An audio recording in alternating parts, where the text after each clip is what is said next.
Maybe this is you right now. You started thinking differently, acting differently, questioning things you once accepted. Suddenly, you feel alone, misunderstood, judged. What no one told you, this loneliness is the price of building a truly strong mind, not just strength, but an intensity so real it makes others uncomfortable. It scares them. It silently exposes the weakness of those living on autopilot. A powerful mind is a threat to collective mediocrity. Nature understood this. When you decide to think for yourself, create your own values, and abandon ready-made truths, you become dangerous. Dangerous to the system, dangerous to others, and most importantly, dangerous to your former self. A powerful mind is a threat to collective mediocrity. Nature understood this.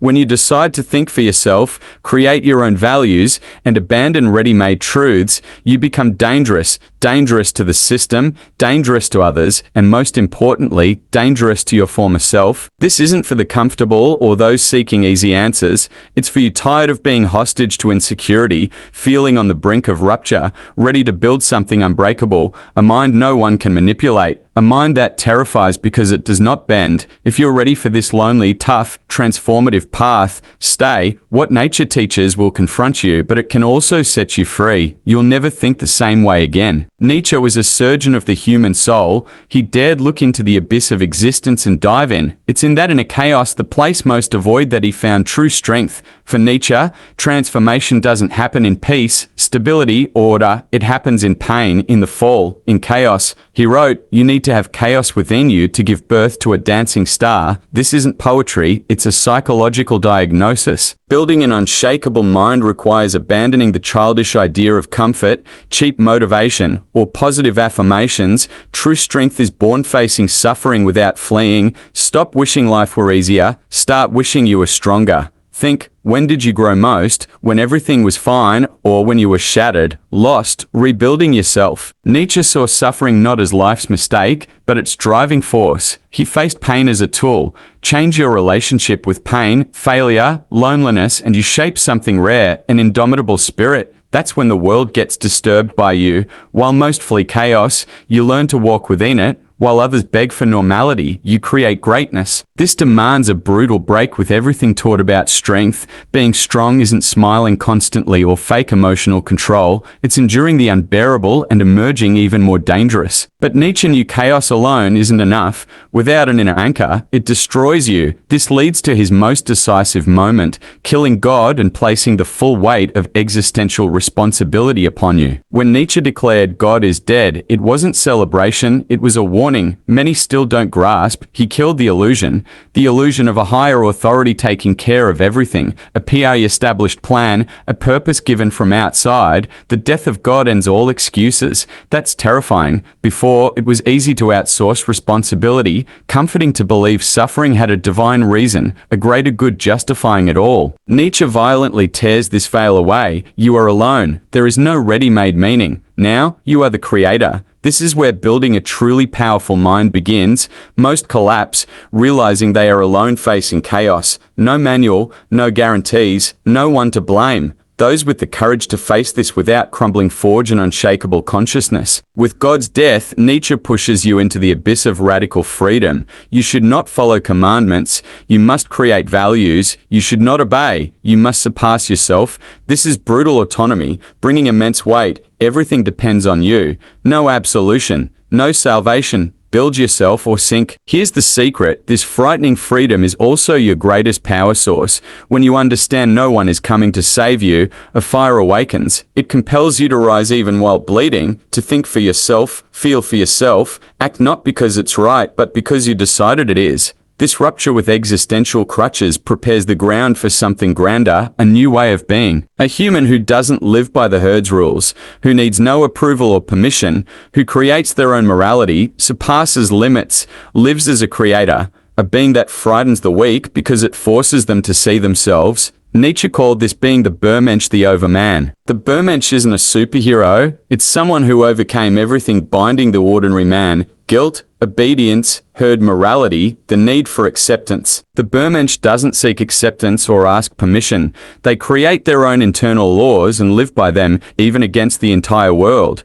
That's why their mind is unbreakable. It's not built on others' expectations. It needs no external approval. It's self-sufficient, feeding on its own will to power the deep impulse to shape reality. The Bermensch doesn't adapt to the world. They impose meaning upon it. They don't seek comfort. They seek greatness. They don't ask, is this allowed? They ask, is this worthy of me? This shift changes everything. Seeing yourself as a creator, not a servant, transforms how you think, act, and feel. Becoming the Bermensch demands sacrifice. You must kill parts of yourself begging for approval, face the pain of not belonging, bear the weight of building your identity from scratch, no guarantees, no applause, most can't handle it.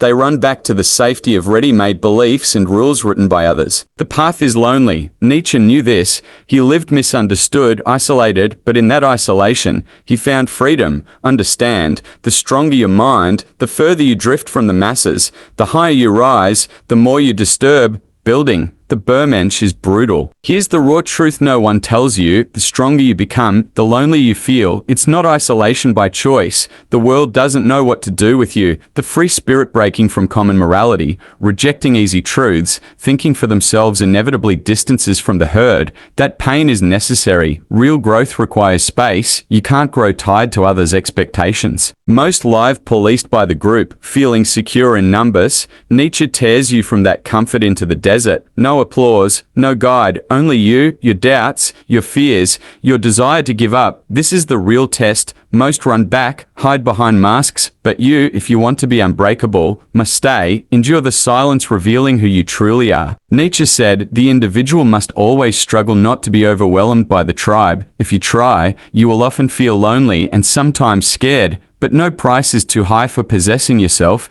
Possessing yourself, that's the rarest, most powerful achievement. When you truly possess yourself, no one controls you, dictates your worth, or can bring you down. But this possession carries the weight of loneliness. You will lose people. You will be misunderstood, called arrogant, strange, distant. They'll try pulling you back into the mold. This is the price of not being domesticated, not needing applause, not living as a mirror of others' needs. The raw truth, if you cannot stand loneliness, you are not ready for freedom. Real freedom comes with abandonment of emotional crutches, comfortable illusions, utilitarian friendships. Nietzsche saw solitude as a privilege, the battlefield where your true self emerges. This free mind begins to see what others cannot, and that brings the inevitable confrontation. Collective mediocrity feels your strength and reacts. The world doesn't pursue the same. It pursues those who dare stand out. Nietzsche feared not tyrants, but the subtle, corrosive power of collective mediocrity, the invisible system keeping everyone leveled down, punishing difference,